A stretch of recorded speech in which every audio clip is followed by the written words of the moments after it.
$7 million, and then 30 years, $1.5 million, okay? So, the rest of this is for your information to look at. You'll get to see more of this, and if you have specific questions, I'm not the guy to ask, because I can tell you I am not a bond counsel, and I'm not, this is my first time getting in depth in this. The last time that the utilities did a bond is back in 2009, and our good finance director, who's no longer with us, took care of everything for us, Mr. Frank Martin. So I am getting the pleasure of figuring this out as we go. And I'm asking you a lot of questions. So, this is for y'all's information, okay? The next thing, I just want to show you for your information, because again, we've got to come up with, as you can see, 1.9 or $1.5 million a year. Where are we going to get that extra money from, okay? One of the things I also want to show you is, you have in front of you, and I showed this to my commission when it comes out, but last month I showed it and it was really small, so I went ahead and print out. Our average residential customers use 1,100 kilowatt hours a month. What you have in front of you is a survey that is done by Entergy, where every quarter they go and they get everybody's rate, electric rates, and there any add-ons or any of that stuff, okay? And they go and compare us to everybody in their footprint, okay? And when I say in their footprint in the state of Arkansas, Entergy, Arkansas, not Mississippi or Louisiana. So, and you can see that West Memphis is number 2, lowest residential rates in the state, okay? You can see number 1 is Conway, and number 4 is Jonesboro. 3 of them are municipals, okay? Mississippi County is, as y'all know, is a co-op. I know why they have very good residential rates. They have a very large industrial customer called Nucor, so they are able to have lower residential rates because of the income they receive from that large industrial customer, okay? The one thing I want to point out to y'all on this also is, remember, I pay 5% of payment in lieu of taxes. I'll talk about that later, but I pay 5% of payment in lieu of taxes to the city. So for every $100 that I receive, I get $5 straight to the general fund. And it's in my rates. These others, that payment in lieu of taxes or that franchise is a separate line item. If you take 5% of $813, I can do that math real quick. That's $40. Subtract $40 from my rates. I am the lowest residential electric rates in the state of Arkansas. Okay? And as my commissioners can tell you, I point this out, we still are able to then help the sewer system and transfer monies over. But the sewer system has been going down and down, and I think it's time that we need to take care of it. ADQ has said we have to take care of it, and we need to start getting it so where those 2 products are standing on their own. Okay? What I'm going to do is, Ward did a very long analysis for me and generated a lot of numbers from others. He's going to go through the PowerPoint, and then I'll step back up and talk about next steps and where we need to be. Okay, and so I'm going to turn it over to him. If during the meeting you have questions, just raise your hand. I will have a mic. I will walk over to you and hand you a mic because it needs to be videoed. Again, this is just a working session. There's not any actions, just so that it's heard. What I'm looking for, though, is I'm going to present this today, and I'm going to be looking for feedback from y'all on next steps. All right. Thank you. Hopefully the technology works.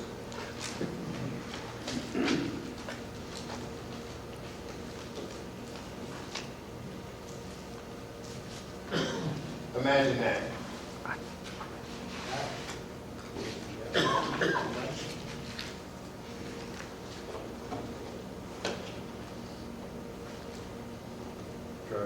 pushing it down. There you go. Now it's working. Right. I got the touch. Right, you can see that slide's in black because that's where we want to be, in the black. But it's also the last thing we want to talk about. So, quickly, what I'm going to go over, I don't want to drag this out too long, but kind of give you an idea of you know, how we produce the water, how it gets to you, our maintenance needs, our current rate structure, an analysis of our rates that was done by the Arkansas Rural Water Association, our proposal, rate proposals, a sample of a residential bill, so you can see the impact, a sample of a commercial bill, so we can see the impacts, and then just a summary of the different of the revenue of where this gets us. So our water system, we're lucky that our water comes out of the ground, because if it came out of a lake or a river, it'd be so much harder to treat and make safe. We have 6 wells, 5 of them are in use. Most of the wells were drilled in the 50s.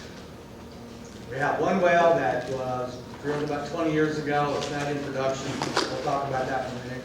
We have 1 water treatment facility located there behind the utilities.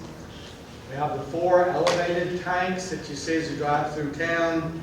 We have a ground tank, a southern tank that is at the plant, and then we call the logo tank, a big tank that is a charging tank for the distribution system, and then 5 pumps that push the water out into the community. Pretty straightforward. But it all takes maintenance, and I just want to give you an idea of what else we have to do besides pump the water up out of the ground. We need to inspect the elevated tanks on a routine basis, and that inspection, getting to do that, thank you, costs about $390,000 when we do those. They're on a rotation basis of one, needs to be done every 5 years. Then the wells all have to be inspected. We need to assess the health of the aquifer, assess how the pumps are doing, and what's inside the well. Those run about $15,000 per test. We need to put flow meters on our wells. Right now we calculate how much water we're producing from the flow curves of the pumps. The pumps are aging, they're not as efficient, the aquifers are aging, and we need to get a better idea of what we're pumping up so we know how everything's performing. And the same thing applies to our distribution center system. We need to know how much water we're pushing out into the system, because it also helps us determine if we have a big leak someplace. If we add those two together and they don't balance out. We got to get we'd like to get well 6 into production. It's up at the industrial park, and we've got Philip Sherrill working to get us a mega site started, and if that ever happens, we're going to need this well. And we've always had an issue with it. The water that comes out is cloudy. Nothing wrong with it. You drink it if you don't mind drinking cloudy water. It's just got fine bits of clay in it. And we're going to go through and redesign the well, see if maybe we're pulling too much water out too fast. That would be the hopeful solution. If that doesn't do it, we may have to start a filtration system that's going to be far more expensive. And then just for resilience and backup for the community, we need to have a second water treatment plant. And ideally, we'd have that out at the industrial park, because we've got a little bit of property there, we've got a well there, and it's tied into the distribution center. And then we need to construct a shelter over our distribution pumps. Many years ago, we did have a boil order, and it resulted from a frozen piece of equipment out there. So, you know, it's something that we'd like to get done so that doesn't happen again. So here's how our rate structure is laid out, whether you're a residential or commercial or industrial customer. And it's, the more you use, the cheaper it is. The first 1,500 gallons, and again, it doesn't matter whether you're residential or who you are, is essentially free. And we charge we charge you a meter fee. Whatever size meter you have, that's your charge. Then the next 3,500 gallons is 7.7 cents per 100 gallons. Now, to get your arms around that is, if you have a car that has a 15-gallon gas tank, you can take it to the gas station 6 2/3 times, and it costs you 7.7 cents total. Not per gallon, not per trip. You can fill that car up over 6 times for 7.7 cents. That's what we're charging for. And then you can see it goes on. Next 4,500, it's cheaper. And then if you use over 50,000, it's even cheaper. And this is an old pricing structure that was popular decades ago. The thought was you covered your capital costs and all your other costs were low, and you know it was cheaper. It's the Walmart approach. Higher quantity, cheaper it is. That's changed in this day and age, and you know, capital costs have gone up, operating costs have gone up, and it hurts us to encourage people to use more at a cheaper rate. So what this means for the average residential customer is their first. So I looked at the last 3 years. Sales for residentials, an average. So this is an average number. In that scenario, the average resident used 6,725 gallons per month. First $1,500 of 1,500 gallons was covered by their meter charge of $2.89. Then they paid $2.70. The next 3,500 gallons. And $1.16, so their total water bill on average was $6.74. Now, again, that's an average, and I can tell you that my average water bill is $2.89. If we could get cars to run on water, we'd have them made here. Our commercial, this is our commercial user, average user, same thing. Their lowest meter charge is $4.23, and you can see how the numbers add up. Their average bill is $37.08. The Arkansas Rural Water Association did an analysis for us, and the reason we went to them, we use them to get certified for our licenses. They are one of the 2 organizations in the state certified by the health department to give these classes and to test us. And this is just a service they offer. And so we sent them, you know, the 30,000 foot view numbers, and this is their analysis is that it's costing us 7.5 cents to produce 100 gallons of water, and that once we do the depreciation and consider capital costs and whatnot, we're losing $380,000 at minimum a year. That's third party. So this is how we stack up in the area. Just as Todd had good news on our electrical rates, our water and sewer rates are the lowest that I could find in the area. And you can see Marion and Jonesboro is often a competitor for us when we're looking at economic development, and we're way below them. And you can see that 3 of these have already gone to a flat rate instead of the tier. You know, the more you use, the cheaper it is. So going to a flat rate is, we wouldn't be the only ones, and that's something we're proposing. So our rate proposal would go across 5 areas. It would include the water usage, how much water you actually used, the meter charge, and that's based on what size meter you have. Increase the water rate for our outside customers, outside the city limit customers, which is primarily Lakeshore, and we have 1 or 2 other customers. There's a lady down on Rainer Road that buys water from us for her horses and whatnot. Then the fire hydrants and the sprinkler systems for our big industrial users would go up. And then the temporary water charges we charge construction companies that come in and buy water from us for a couple of months as they're doing their work.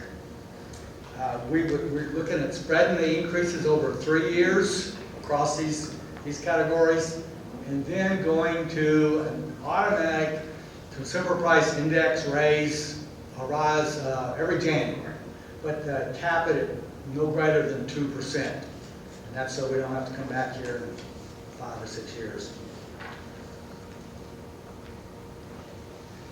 So I'm going to have a slide on each of these areas and how we're laying it out. So for the water usage, down on the left there is the current, and what we're proposing is go to a flat rate across the board. So you would be paying a flat rate for the 1,500 gallons that you're getting free now, and a flat rate if you use more than 3,500 gallons. Then increase that by 5% over the next 2 years, and then cap it at the 2% max consumer price index. So that 5% kind of lines up with what the utilities is paying these cities. We're trying to levelize that.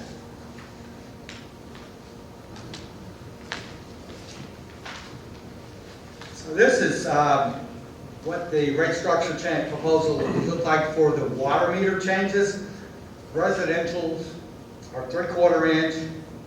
It's $2.89. We go up $1.01 the first year, $1.10 the second year, $1 the third year. We get it up to $6 and then do the CPI. For the commercial and industrial, we were looking at raising the 3/4 inch and 1 inch rates in line, as you can see there. And then the others are pretty substantial, and we would wait till the second year to increase those, but they would be along the same percentage as the above, and they would cap out and follow the CPI afterwards. Next is for our out-of-town users, and again, this is mostly Lakeshore. And again, this one is in 1,000 gallons. Everything else has been in hundreds of gallons, so I'm sorry about that. That's 12.5 cents per 100 gallons, and it would cap out at 14.8 cents. Next one gets a little confusing. This is for industrial users that they tap into our mains for their fire systems. So we currently charge them at those tap points. Now our mains maybe are 10 or 12 inches. Their fire mains are 6 to 8 inches. So they're much bigger than our other taps. And that can challenge the integrity of our mains. So we charge them for that in case we have to come out there and do a repair later on. So they're charged where they tie in, and a lot of them tie in 2 places, so they have a loop. Then we charge for the sprinkler heads that they have inside the building. And the way Todd would explain this is like electrical, where you want to have a demand charge. You want to have the water there, so when they need it, they've got it. Now we don't charge them if they should have a fire. We don't have a meter out there, so they get the fire water for free when they need it. But we're kind of insurance for them. It's going to be there. We've made the investment. And I know the fire department has worked hard to get us the ISO rating of 1, but a key component of that is the water main out there, the fire hydrant's on, has got to have a minimum pressure. And we maintain it well above that minimum pressure so that everybody enjoys that lower fire rate. And this is part of the cost. They need to help us with that. Now, if they have their own fire hydrant, we still charge them. We charge them, as it shows here, $26.88 a year. Again, just so we can fulfill their demand. Now, in some cases, they want us to put in, they'll pay for us to put in the fire protection loop. And when we do that, we charge them a monthly rate. That works out to be about $39 a year, so we charge them about $13 more. We provide the fire hydrant and maintain it. But they will share the pain with us, and we're looking at moving them up along the same way. And then lastly, our construction companies. We had a lot of construction this year, so much that we ran out of fire hydrant meters. They have to come up, because we want all of our water usage metered. We need to know how much we're using. And even the street department should get a meter when they fill up their street sweeper. Not that we're going to charge them, but just so we can account for it. And so we have a special meter that goes onto the hydrant. And we ran out of meters this year. There was so much construction going on, which is a great problem to have.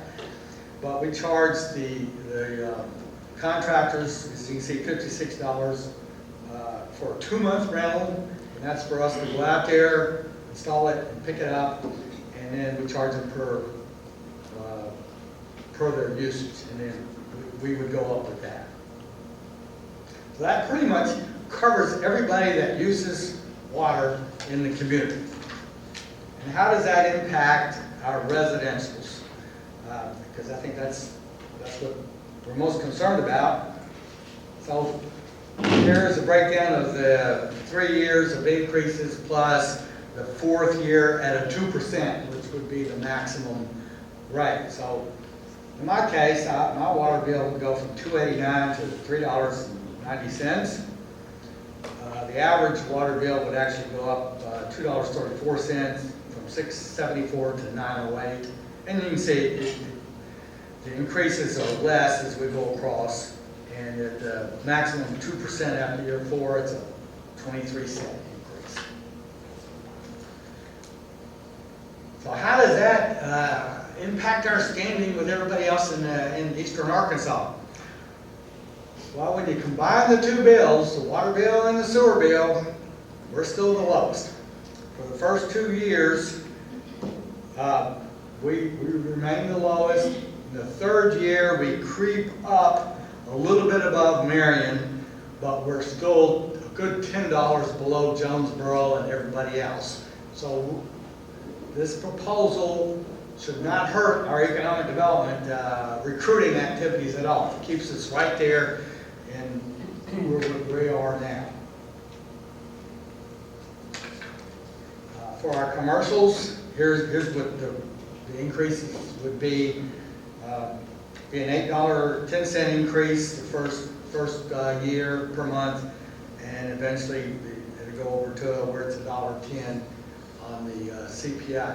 Now we've looked at our biggest water users, how this would impact them, and the biggest one would pay $1,100 more a month on their water bill, which sounds like a staggering amount, but considering their overall operation and everything else they have, that is a very small percentage for them. So we don't see this as really threatening. And we looked at our largest manufacturer, we looked at our hotels, we looked at our restaurants. We didn't see anything out there that was really, I'm sure I'm spending other people's money, but it just didn't look like there was any real hardship out there. Plus, where else are you going to go? I mean, we're not trying to beat everybody over the head with that, but we're still the lowest. And here's a page with lots of numbers, but it does show the annual increase, and included in here, you'll see, shouldn't shine up laser in my eye, but back, one more, yes. The fourth row is the 5% payment to the city, what we pay for the water revenue that's collected, and then below that, a few rows, is what we pay the sewer that we collect. So what I've done here is adjusted that and come up with the number that we would have available to us after the city payments are made. Remember, the Arkansas Rural Water Association said we were short about $380,000 a year. So in our water, the first year, as you see, the total water revenue increase over this year after the 5% would be $312,000. Not quite 380, but it took us a few years to get to where we're at. So we're not trying to make it all up the first year. So you can see the second year, we're at 481, which puts us on the road to where we want to be. And then it tops out in the fourth year at 671. So that gets us over the course of 3 years to where we feel we need to be without huge increase.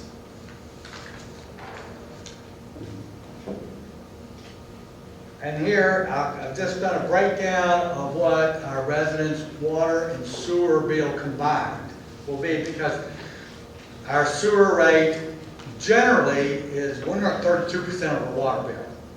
Generally, there's a lot of exceptions. If you have an irrigation, then we have a separate meter for that. We don't charge you a sewer fee for that. And anyway, there's a lot of back and forth with the way we manage our information. This is as close as I can get it. And you can see what the impact is to our residents. Two ways of looking at it.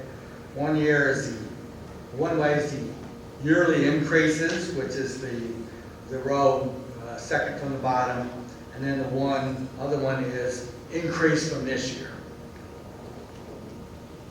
And that's our proposal. Have any questions? And again, it's a proposal. As Scott said, we discussed this at the Utility Commission earlier. We got some feedback, and we've incorporated that feedback, and we're ready to do it again. So thank you. Yes, sir. Ward, you mentioned in your presentation that the increase would be over a 3-year period. Then you said there would be a 2% CPI. What we'd like then, from going forward from then, is every year, whatever the previous inflation rate was, that we'd add that.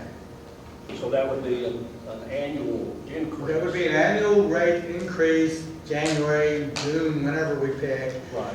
And, lately, that's been like 0.7%. But there are times when it goes up higher, and we just, the target from the feds is 2%, so we said that would be our max ever, unless we did something. I guess that's what I was asking. Is that going to be like an indefinite? Until the council changes it. Okay. Also, the second question I had, increases on utilities, I think we probably should increase the utilities because we are way lower than everybody else. And but what percent of the residents in West Memphis have a problem paying their utilities now, currently? I don't know. We need someone from billing. There is help from a group in Park City, and there's several groups in town that help people. So I don't know that. We don't run that program. But Well, Todd, maybe you can shed a little light on that. The way you asked the question, well, I'm trying to figure out what do you mean? I mean, everybody hates paying their bill. I understand that we have a certain percent of low income individuals in this city that have issues trying to make their bills, period. That's on their utility bills. I can tell you, You had a chart, when I was on the utility commission as a liaison, you showed a chart every meeting of uncollected debt. okay, now, if you're asking about uncollected, that might not be people that, I mean, Well, I know it may not be, but part of people it that have is. problems, because I can tell you, people who truly, here, I'm gonna get up here. People who truly,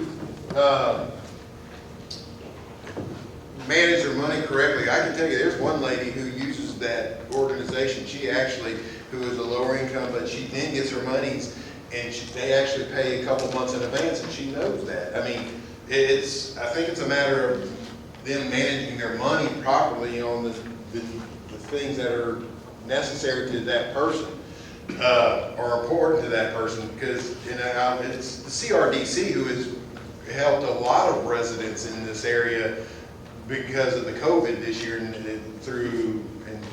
John Reck is very familiar with this because he was on that board. It's LAHI, did I pronounce it right, John? Right. Yeah, LAHI funds, and CRDC helps, and so a lot of those people who are truly on the lower end get that financial support from them and helps pay those bills. So where are we now currently on uncollected? Our write-offs still, I can tell you, next month we're gonna be doing write-offs. I literally heard this number yesterday afternoon. We're gonna be writing off $245,000 worth of monies. And that's not only utility monies, that's also sanitation monies. So some of that is garbage. Now, our total budget of sales is over $30 million. So it's below 1%, which is still good. I think that's one of the things that our office has done an excellent job with, and, with being able to maintain a low write-off. Now, the write-offs we're doing this year is from 2 years ago, so Right. it's a delay. You remember that from there, Right. and then, again, I think the biggest thing that you're seeing from this is those people who still, the smaller users, the increases are not going to be that much. It's very low impact to them, okay? That assistance program is for electric power only, it's not for water and sewer like we've been talking that it changed. With COVID, they started allowing water also. about. Okay. This year, you're correct, it's normally only electric. But this year, because of the whole pandemic, they allowed, they paid whole bills. And actually, I'm pretty sure of that. Okay. Now, what he presented to you, I think, again, you can see that we compare. As you can tell, that the utilities that we provide, electric, water, sewer, there's probably not a person or resident in the state of Arkansas that has a lower combined 3. If you look at your original yellow sheet, Jonesboro is one of those low electric customers, okay? And I can tell you, Conway is one of those low electric customers. If you look at their water and sewer bills, though, they're charging what it's costing them to do that service. So then there's a difference. But when you combine it, you see Marion competes. Marion's got very good water and sewer rates, in my opinion. I don't know about their commercial completely. All I can talk about is their residential. I pay them. They're still very competitive with the rest of the state. But when you start comparing if you're in Marion and you're paying Entergy, I tell you it's a big difference in those electric bills. Now, what we proposed is a rate increase. Okay? There is another way for us to get this money. I don't recommend it, but there is another way for us to get this money, okay, and not have a rate increase. All right. I pay 5% payment in lieu of taxes. That's built into my rates. Okay? And that number's wrong. It's not 4.5 million. It's 1.5 million. She couldn't read my writing.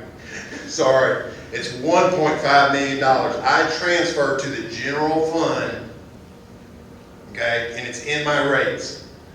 You pull that out of my rates and put it as a separate line item on the bill, that just increases my revenue by $1.5 million. Okay? It increases the bills across the board to your customers though by 5%. That's electric, water, sewer. Okay? That's 1.5. I reimburse to the general fund these departments, 100% economic development, 75% data processing, 75% city attorney, 50% human resources, 50% finance department. This year, and I transfer what is budgeted, not as what's spent, and I know Tracy can confirm this, that's $1.6 million. That's $3.1 million I transfer to the general fund, and I say I shouldn't say I. West Memphis Utilities, I'm saying that wrong. I take personal ownership of it because I am the general manager and I think the buck stops with me. Okay, I shouldn't say it that way, but I am the one responsible for this. Okay, that's the other way. You want to reduce all that when I transfer to the general fund? I don't have to raise rates. It's a choice. All right. I don't think it's the right choice. Our rates are, even with the increases, are as competitive as they are across this whole state and across the region. Okay? And I think that's the right thing to do. Other cities laugh at my water rates. They laugh at them because they're so ridiculously low. And I'll tell you, one of them is Jonesboro. Okay? Well, first, I definitely want to say, as mayor, I don't want to see you all reduce what you all give to the general fund. I think it's something that's needed and something we got to have. I agree. I've been consistently saying, I know some may not want a 5% increase, but use one of my councilman's favorite saying, West Memphis is the most cost-effective place to live in America. That 5% is something long overdue. It's just something we just got to live with. We all pay water bills and all that, but it's too much work that has to be done in the city. It shows you what we're using the money for, not for profit, and for to make sure that we take care of our city. So, I mean, I'm all in favor of the first plan that we I agree. That's what I recommend too. That's my recommendation. Now, next steps. If you look at the timeline on that bond issue, they're looking at issuing the bonds the end of February. I would like to be approved having a third reading of some adjustments the first meeting of February 2021. A third reading, that gives 30 days from that day for it to become effective. So then I'm collecting so I can make a first bond payment come March. So with that, you got any questions, concerns? Again, go ahead, Tracy. Bring up table 18, please. In this handout here. I don't know the page. Well, it just says table, it's third page, I think. Got 18 underneath it, so.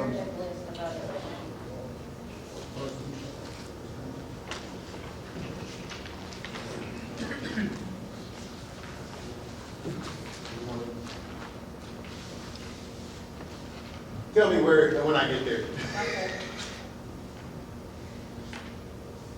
Go back, Back. yeah, towards the end. Am I going the right way, Tracy? Yeah, keep going.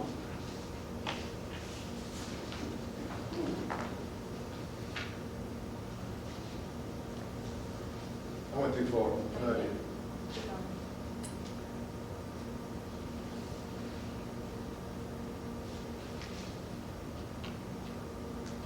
No. The next one. No, keep going. That's where you're showing your, first, second, third year rates and your comparison analysis with other communities. Go up one. Is that it? Third? Come back down. There. That's where we're going up on meter charge. That's, And maybe this is not, this is data decision in your hand. oh yeah, that's, okay, I'm sorry.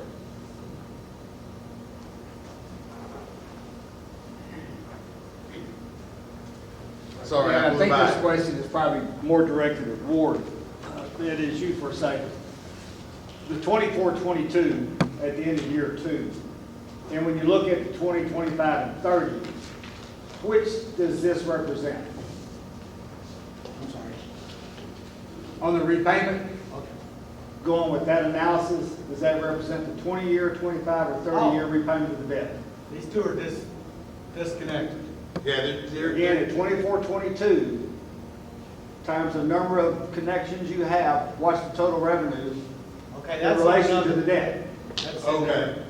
If, year 2, Go to the, right there, yeah, right there. So we would be bringing in 600 and 600, $1.2 million. All right, which doesn't match up to any of your options here. You're still short 300,000. I agree.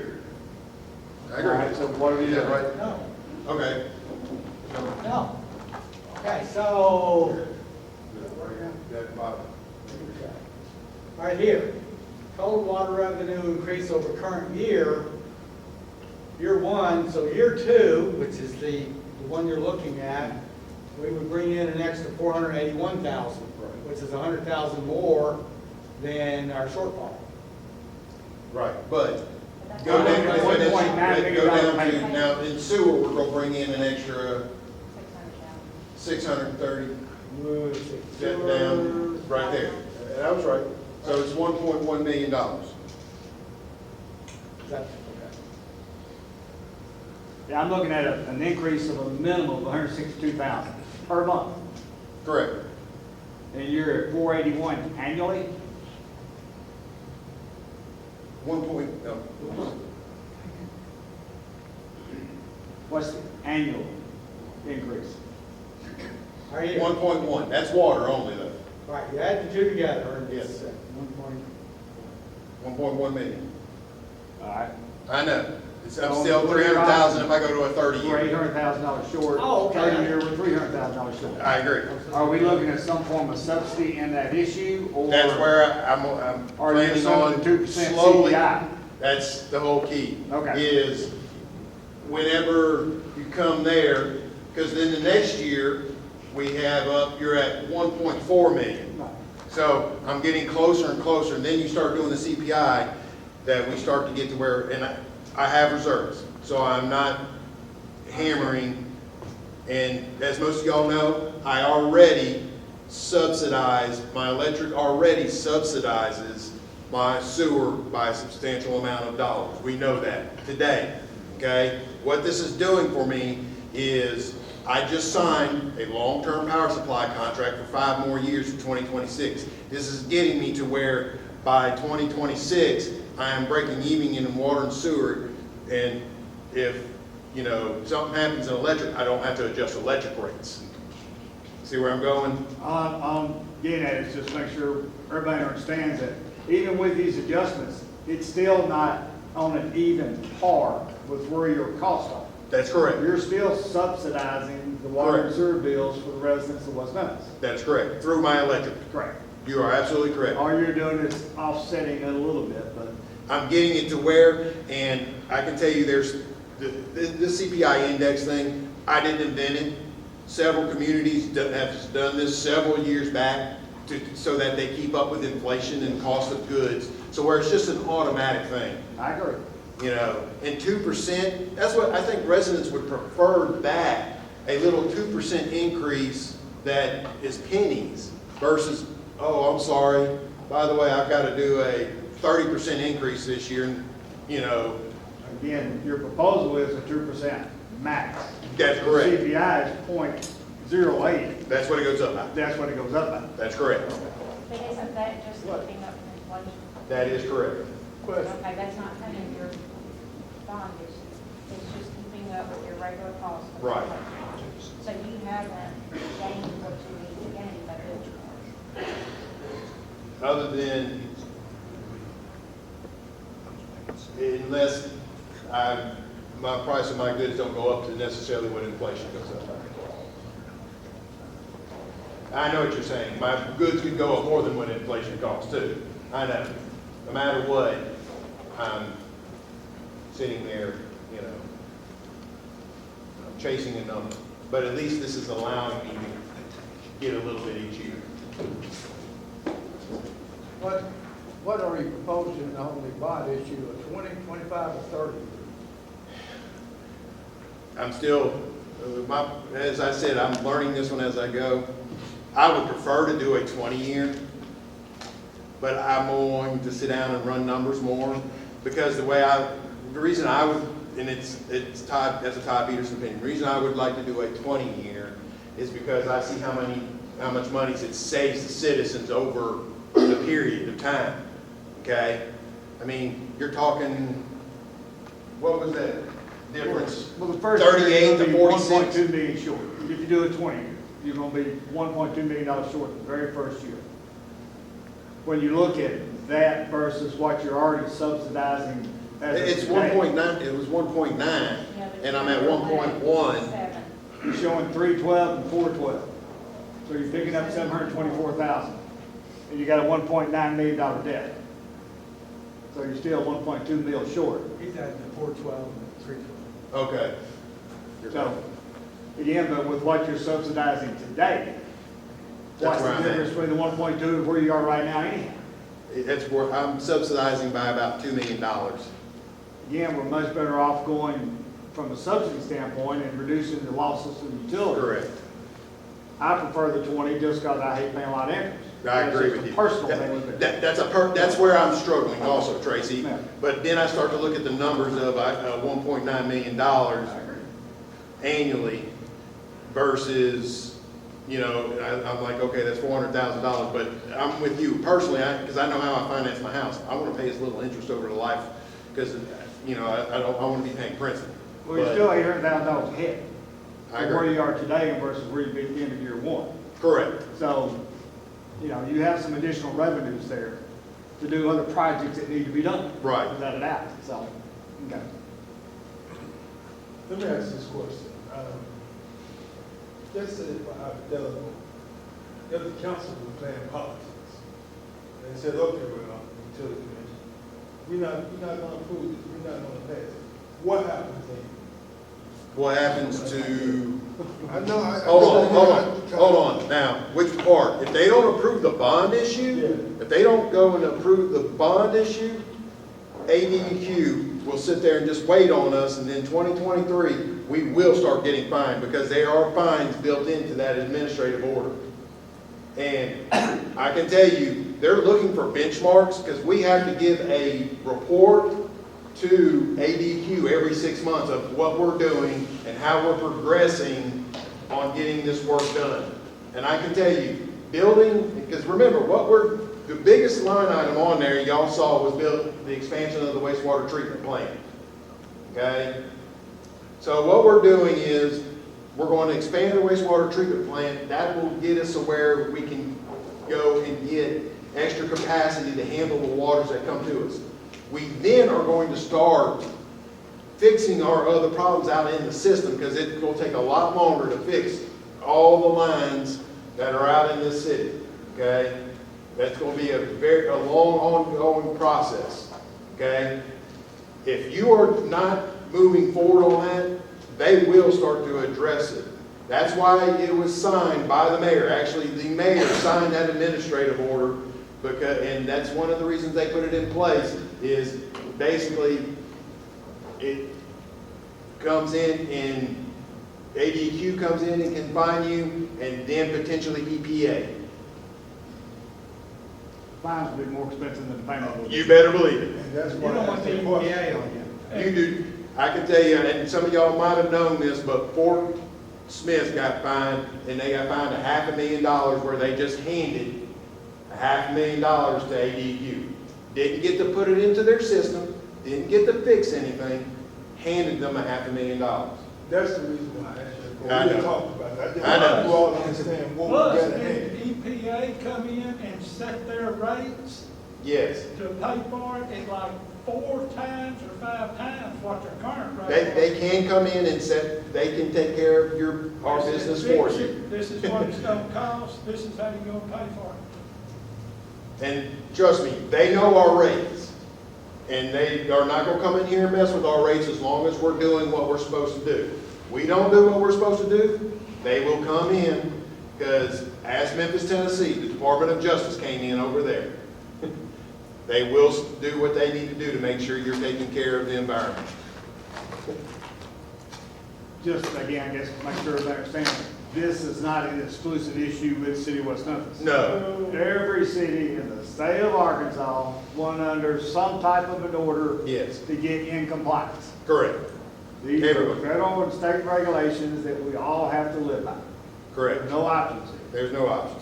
It's a whole lot easier dealing with what is it? ADQ. ADQ. Than EPA. Than it is EPA. Yeah, and that, basically, ADQ coming and putting us under administrative order. They are the governing body making sure we're doing what we're doing. If they wouldn't have, an EPA came in and audited them, EPA could say, hold it, what, you haven't been doing that with West Memphis. Well, I'm gonna go visit West Memphis myself. So they kind of buffered us, so it was a win-win for both of us, okay? That it's them that's overseeing us, not a federal company. I can tell you, there are other cities that are doing this exact same thing. They're building treatment plants to handle the amount of infiltration into the sewer system. Now, once I build this sewer treatment plant, we're going to expand this plant from 6 MGD to 12 MGD biologically, and in high flows, it'll be able to handle 18 MGD. We have that capacity now for industry. So we are not just saying, oh, we're just doing this. This is actually helping us long-term also, okay? We're expanding the facility to potentially help if we have industries come in that have loadings that we currently can't handle, we will be able to handle. Then we will start, once we get out of this regulation, and as we're getting out of this regulation, fixing our I&I issues throughout the city at a controlled pace.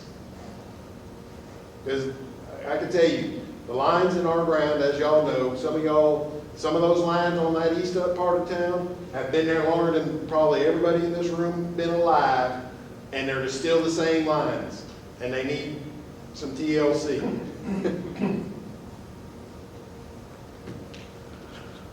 Again, I guess addressing why you're going from 6 million to 12 million to a potential 18 million, so everybody will understand that this is not just what I'm gonna call a short-term fix to a specific problem. This is a major upgrade to our existing system that will allow for future expansion. Correct. To be handled. Correct. I mean, the build-out is basically the amount we can handle biologically, the 3 ditches we have, which is the oxidation ditches. That's the max they can, what they're on place. What we're having to do, a major redesign is the clarifiers need to be completely rebuilt and put in hydraulically correct. The ditches can go to 12 mg by a restructuring and repiping design. And this also gets us to where the 18 gets us to what we see. We get a 1-inch rain. Paul says he gets 12 million gallons of water coming to him. So take that into account. Our normal flow is 4 million per day. That's 4.5 million gallons of sewage is what on average we get. We get a 1-inch rain, I get 10 million gallons, an extra 10 million. Our flow goes from 4 to 14 at that plant. That's the issues we have at our plant. Now, we have a pond off to the side that helps with that we then divert water over because our plant can only handle 6.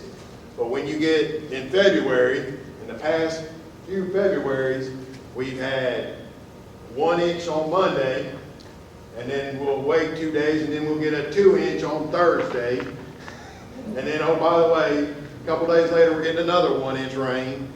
That it just starts coming to us at a level where he cannot then catch back up on that pond. And each time that happens, it's a violation. Now, no, what happens to us is, and this is what's happened to us in these past few years, is the amount of water that equalization pond has filled up to a level that we actually have to open a valve and let water go straight out the door.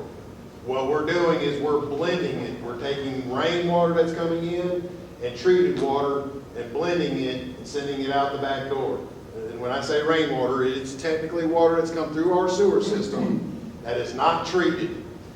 And then the 7 that he's pushing as hard as he can through his plant and blending them and sending them out the back door. He is meeting his permit, okay? But because he's meeting all his biological permit regulations, because he's still sampling when he's sending, you know, at some days, I think he's sending 15 million gallons to 18 million gallons out the back door, okay? He's still meeting his permit as far as biological, but because I have now what they call blended and opened a straight bypass, it is a violation. And that's what we've gotten in trouble for. That, and some of y'all know in the city, when we have too much water coming to the stations, we can't handle it, and y'all see sometimes we have to report those. You see water bubbling up out of the manholes. We got to report that. That's called a sanitary sewer overflow. That's a violation. Every time one of those bubble up, it's a violation, and I got to report it. And they want them gone.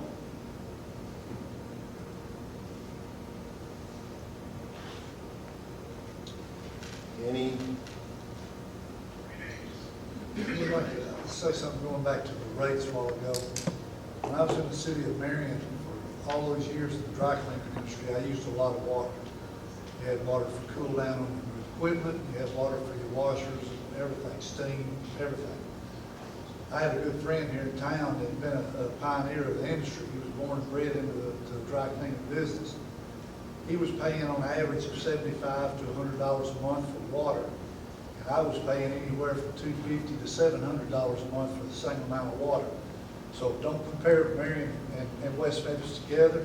There's no different. There's no comparison when it comes to commercial. You're whipped if you're commercial. I'll say this. One of the commissioners on my board is supporting this. His main business is my water. Right. That guy right there who makes ice for a living uses my water every day. And he can tell you when he goes to conferences dealing with ice, they laugh about how low our water rates are. And they're like, there's no way. Water and electricity. Especially water. These upgrades, will it, I know nothing's 100%, but it will reduce dramatically the bypasses that you're doing now. I think it will eliminate the bypasses at my sewer treatment plant. Yeah. I could potentially still have some issues with backloading onto my collection system. That is the long process of being able, when I can handle 18 million gallons in a short period for a couple days, when that water slug hits me, we send 18 million gallons for a day and it's gone. And then I still have my equalization basin that I can then come back and put water over to and just keep moving through at the 12. It's eliminating the bypasses. It would be an unusual circumstance then. Yeah, a very, very unusual circumstance. I'm not going to say never, because Mother Nature is Mother Nature. And the good Lord might decide that here comes something that we've never seen before. Potential dramatic. Yes. And we have issues on both sides of the city with backups. In October, y'all are going to see bid openings. It's in October, right? Bid openings for rehabbing I'd say, how many manholes? 200 manholes on the east side of town that start fixing it. We're Greek right now. We've already approved the upgrade of Station 9 down at the end of Avalon, going from 2 pumps to 3 pumps, and doing some work down there. We're going to also, we're in the design process for Station 3 and 4, which is, Wayne knows those stations very well. 3 is at Walmart, 4 is at Lear, doing a whole new force main there because that area, as soon as it rains, backs all up. And then also Station 10, which is down on South Monroe, 22nd and South Monroe. taking that station off and going straight to the sewer treatment plant. That's one of the other projects also, which will help relieve some of the loadings for our main station on 8.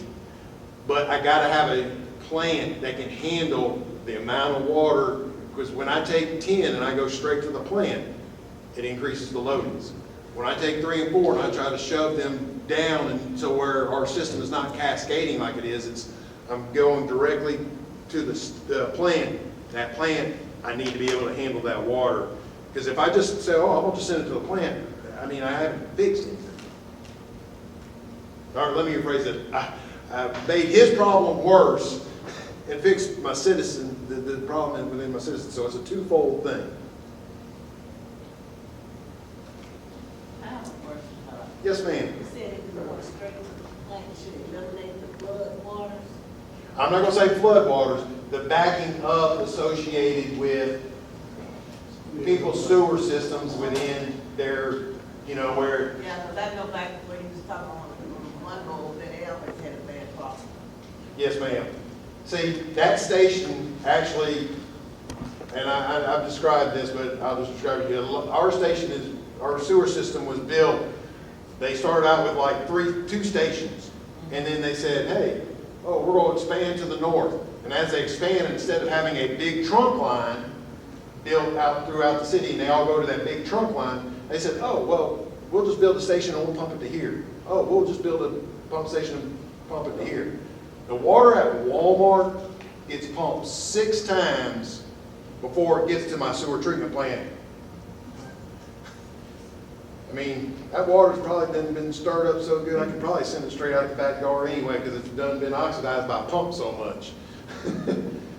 And that's just the way they did the design. Why did they do it that way? Because putting in big trunk sewer is very expensive.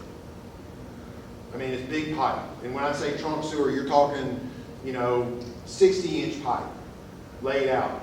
I made this comment. I said I would have loved to seen a big 60-inch trunk pipe right up the middle of Avalon, where all those stations, and then right up on the other side, and the stations go straight to it, and then we can come down. That's not the way the city was built, so we need to do what we need to do with what we've got to get it corrected. But Station 10 pumps into Station 8, which is at Jefferson.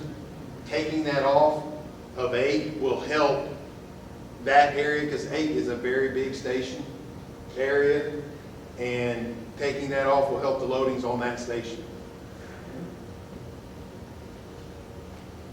Again, the quicker I can get the water out of the pipes and to my sewer treatment plant, the better off I am. Now, some of the things we found out, and we've been talking about this, is the more we move water, the more water comes into my pipes. Because, you know, when it gets surcharged, no water can get in there. But if I'm moving the water, more water comes in there. So it actually helps the drainage system too. See, I thought that was going to be just the opposite. Over time. Okay. Over time. Yeah. I know. But immediately when I go and say, oh, I'm moving more water, it immediately, you're correct. Because me and Ward have had that conversation about some things we think as a utility we might want to do. One of them in particular is we'd love to remove that weir down there that keeps the water from going over into that flood pond. Or having a retractable weir maybe, one that you can lower. Yeah, I'd love to see it lower 2.5 feet. Yeah, yeah, or have it sitting there, hey, it's there for there, but when we have a big rain coming, hey, can we lower it and get the water out of West Memphis quicker? Well, this whole thing was done because Core didn't do the Greasy project. Do we know where they are on that? Oh, Are they still another 10 years out? I From what they were 20 years ago? We moved on and left them behind. Okay. So the southwest flat gate's probably a permanent fixture. We're gonna have to maintain it at all times. Yep. Okay. As far as I know. All right. My backyard never flooded before the time. Well, it's a shame that, you know, most of our storms come from southwest, so we can't release it because it's already flooded south of us. We can't block it from the northeast of us because then we backfill Marion. So we have to accept that, and we're just kind of getting hit twice here. And if Corvair finished that Green Corner project, that would allow that water to flow on out of here. But again, that's bids and then you do about it. We gotta take care of ourselves. I know. Probably put the project in 20 years ago, or 30 years ago, whenever it was. That was a good way on them to do it. Yeah. That was 20 years ago. Thank you, Senator Graham. Good project. Any questions? Again, here, let me apologize for using I. I know it's, I take ownership of it, and I think, I know it's y'all's.